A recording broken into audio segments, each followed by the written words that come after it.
নবম জাতীয় pay scale ২০২৪ প্রকাশের সুখবর কার্যকর হবে নতুন অর্থবছরের শুরুতেই। আসসালামু আলাইকুম সম্মানিত ভিউয়ার্স, আশা করি আল্লাহর রহমতে সবাই ভালো আছেন, সুস্থ আছেন।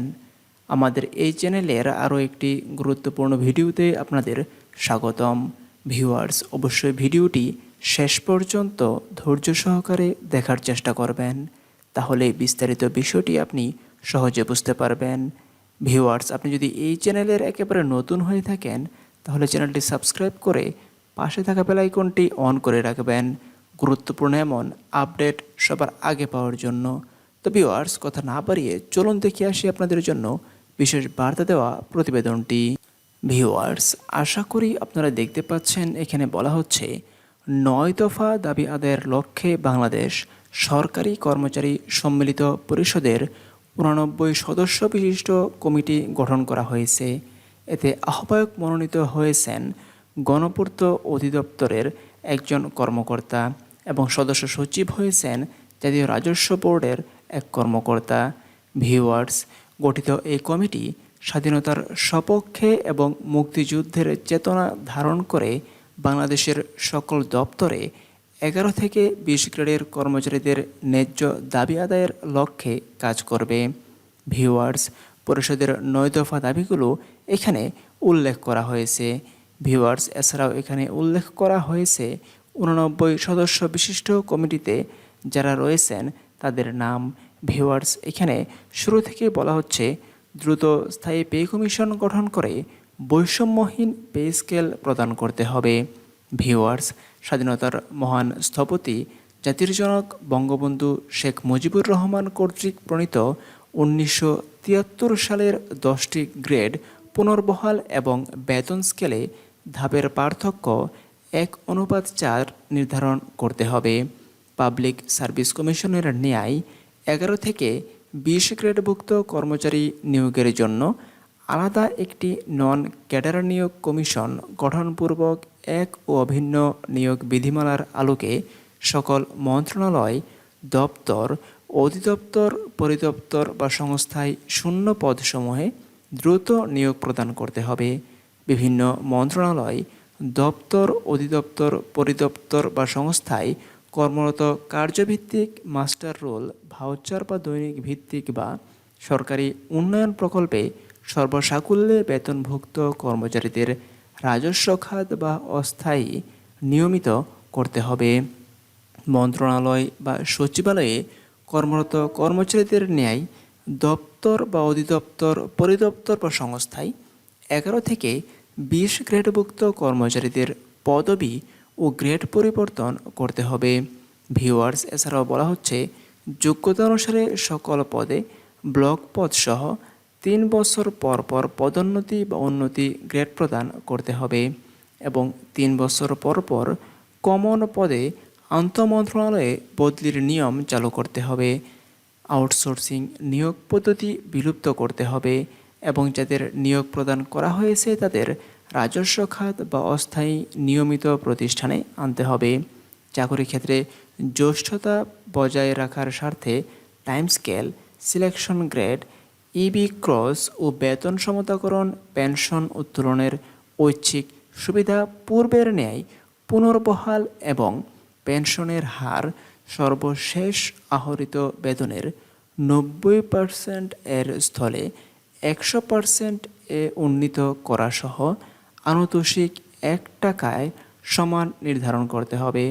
১১ হতে ২০ গ্রেডে অন্তর্ভুক্ত কর্মচারীদের বাড়ি ভাড়া ঢাকার জন্য বেসিকের ৭০% এবং ঢাকার বাহিরের জন্য বেসিকের ৬০% নির্দিষ্ট করে দিতে হবে।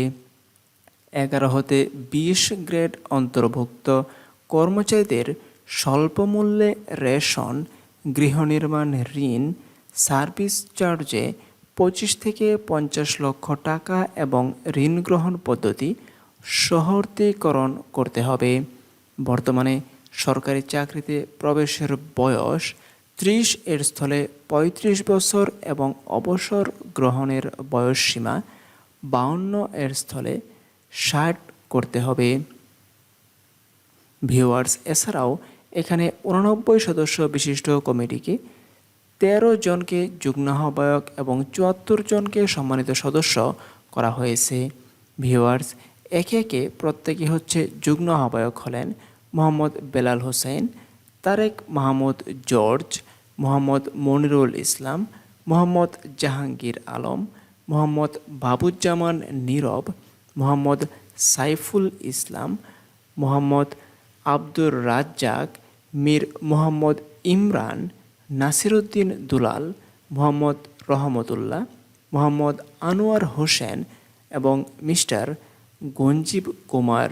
ভিউয়ার্স, সম্মানিত সদস্যরা হলেন মোহাম্মদ মনির হোসেন, খান আতাউর রহমান, আবুল কাশেম, আদনান আহমেদ বাঁধন, মোহাম্মদ মুরাদ হোসেন, আব্দুর রহমান, সাইদুল ইসলাম রানা, মোহাম্মদ আমির হোসেন, মেহেদি হাসান তারেক, উসমান গনি, মোহাম্মদ আতিকুর রহমান, মোহাম্মদ রুহুল আমিন, এম এ রহিম মিশরি, মোহাম্মদ রাশেদুজ্জামান, মোহাম্মদ আকবর হোসেন, মোহাম্মদ সুহেল রানা, মোহাম্মদ শাহিদুল ইসলাম এবং মোহাম্মদ পিন্টু মিয়া, হাবিবুর রহমান সবুজ, মিস্টার বিঞ্জু হরিজান, রহিমা হক রিতা, সুমাইয়া আক্তার, আব্দুর রব লাবু, মোহাম্মদ জলিল মিয়া, মোহাম্মদ হারুনুর রশিদ, আল মামুন আকন্দ, সোহাগ হোসেন,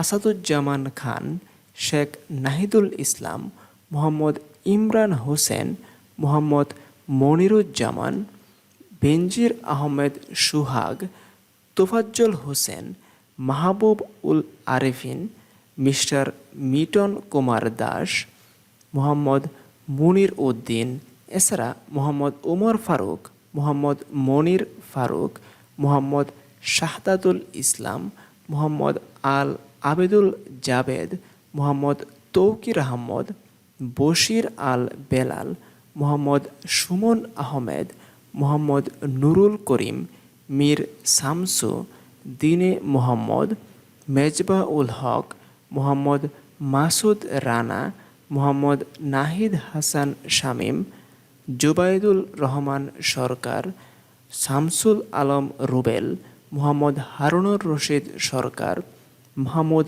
আল নূর জামিল, মোহাম্মদ রেজাউল করিম, মোহাম্মদ লিটন আকন্দ, মোহাম্মদ আলমগীর প্রমুখ এখানে নাম উল্লেখ আছে। তো ভিউয়ার্স, আশা করি আপনারা বিস্তারিত বিষয়টি অবশ্যই বুঝতে পেরেছেন। ভিউয়ার্স, আপনাদের নবম পে স্কেল খুব দ্রুতই কার্যকর হচ্ছে এবং এটি প্রকাশ করা হবে খুব সম্ভবত আগামী নতুন মাসেই এবং এটি কার্যকর হবে আগামী 1 জুলাই থেকে, নতুন অর্থবছর থেকে। ভিউয়ার্স, গুরুত্বপূর্ণ সকল আপডেট পেতে চ্যানেলটি সাবস্ক্রাইব করে পাশে থাকা বেল আইকনটি অল করে রাখবেন। পরবর্তী ভিডিও আসা পর্যন্ত আশা করি সবাই ভালো থাকবেন, সুস্থ থাকবেন, এই কামনাই শেষ করছি। ধন্যবাদ সবাইকে।